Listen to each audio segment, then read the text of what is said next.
Selamat malam rekan-rekan semua. Hari ini saya akan membahas terkait dengan hak asasi manusia dalam Islam yang berdasarkan dari pendapat Nurholis Majid. Sebenarnya tulisan ini saya sarikan dari suatu jurnal dari Al-Ikhtiyar Jurnal Studi Islam dengan judul Islam dan Hak Asasi Manusia dalam pandangan Nurholis Majid yang ditulis oleh Adi Rahmat Kurniawan dari Universitas Islam Negeri Sunan Kalijaga.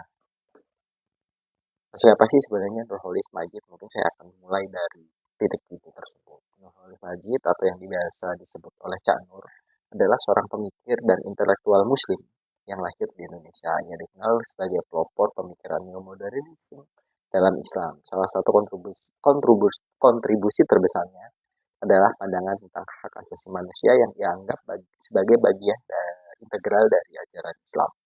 Dalam pandangannya, hak asasi manusia bukan hanya sekedar hak yang melekat pada individu, tetapi juga merupakan amanah dari Tuhan yang harus dihormati dan dilindungi. Ia berargumen bahwa hak-hak ini harus sejalan dengan prinsip syariah yang dikenal sebagai maqasid syariah.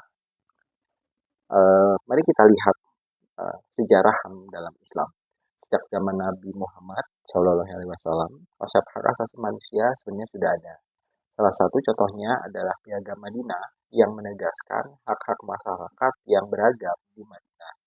Dalam piagam ini, Nabi Muhammad memberikan perlindungan kepada semua warga tanpa memandang latar belakang agama atau suku. Cak Nur menekankan bahwa Islam memiliki tradisi yang kaya dalam menghormati hak-hak individu. Namun, tantangan muncul ketika kita membandingkan perspektif HAM dalam Islam serta Barat. Dalam perspektif Barat, HAM lebih bersifat antroposentris, yang artinya hak-hak tersebut berfokus kepada individu sebagai pusatnya.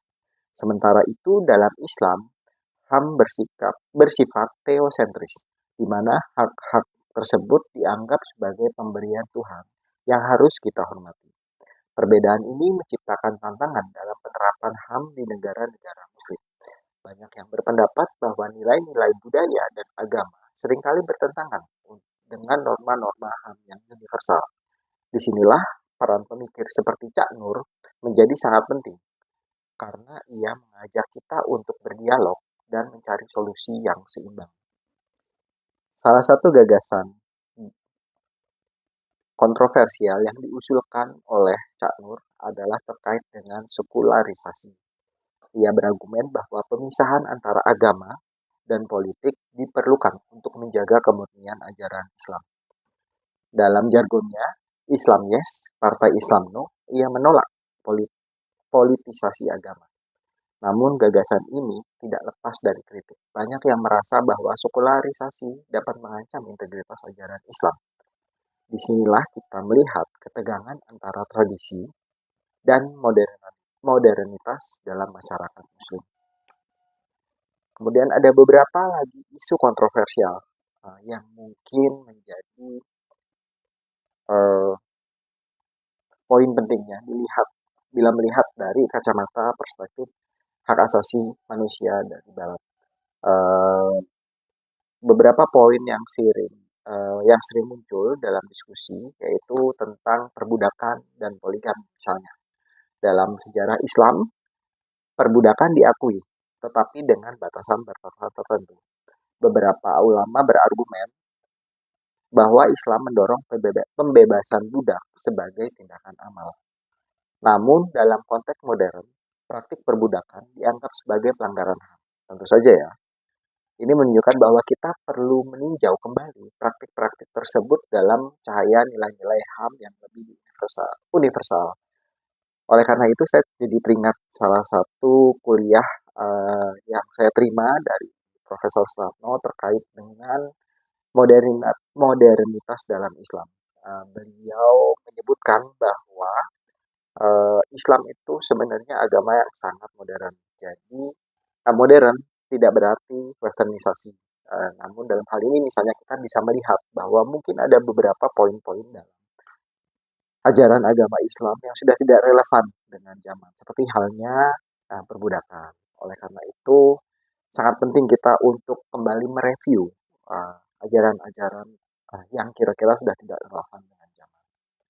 Kemudian saya juga ingin menambahkan satu poin penting terkait misalnya dengan poligami. Dalam Islam, poligami diizinkan dengan syarat tertentu. Syaratnya banyak ya, jangan mentang-mentang karena diperbolehkan langsung, aduh saya langsung pengen 4. Wah,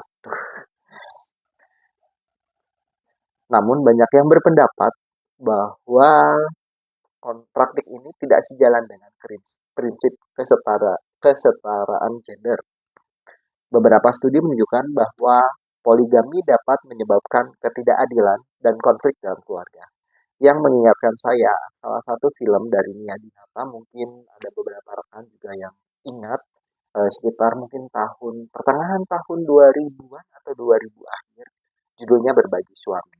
Di situ ada beberapa 3 cerita sebenarnya yang saling berhubung dengan memiliki benang merah. Pada intinya adalah pasangan lelakinya yang bermasalah. Nah, di salah satu segmen ceritanya itu ada satu orang yang dia dari keluarga yang kurang mampu sebenarnya, namun akhirnya dia memiliki istrinya 2. Dan di akhir cerita, akhirnya kedua istri tersebut bersepakat untuk meninggalkan sang suami karena mereka merasa bahwa perlakuan yang diterima tidak adil, dan mereka ternyata akhirnya ya ada kelanjutan berikutnya, dan saya rekomendasi Anda untuk nonton. Kemudian sebagai kesimpulan dari apa yang sudah kita bicarakan, bahwa pemikiran Cak Nur tentang hak asasi manusia dalam Islam memberikan wawasan yang mendalam.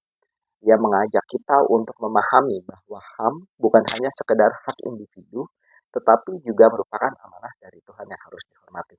Diskusi tentang isu-isu kontroversial seperti perbudakan, poligami juga harus dilakukan dengan hati-hati, mempertimbangkan konteks sosial dan budaya yang lebih luas.